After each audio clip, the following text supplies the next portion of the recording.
Hello' guys, আপোনালোকক মই গৈ আছোঁ চিকৰ কোম্পানীৰ পৰা। মই এতিয়া চিকৰ কোম্পানীত নাই, মই আহিছোঁ ভাত খাবলৈ। সেইটো হ'ল চিকৰ কোম্পানী। তো আপোনালোকে চিকৰ খাবলৈ এৰি দিব, একদম বেষ্ট। ইয়াতে ভাঙা চোৰাবিলাক এই ডেমৰ পৰা গ্লাছ আনি কিনে গুড়া গুটি দিয়ে।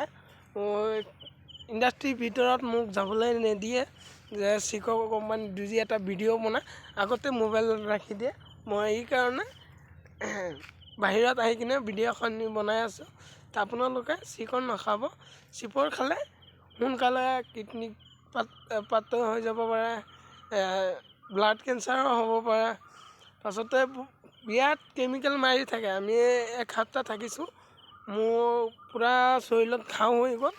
যে সেইকাৰণে কৈ আছোঁ, মই কেৰেলাতে আছোঁ। চিকৰ আপোনালোকে নাখাব। ভাল হ'লে সপ্তাহতে এটা বিহাৰ খাই ল'ব, কোনো টেনশ্যন নাই। আৰু শৰীৰৰ ক্ষতি নহয়, ভাল হ'ব, প্ৰ'টিন পাব। সপ্তাহতে এটা খাব, ডেইলি নাখাব। ডেইলি খালে লিভাৰটো ফুটি যাব পাৰে।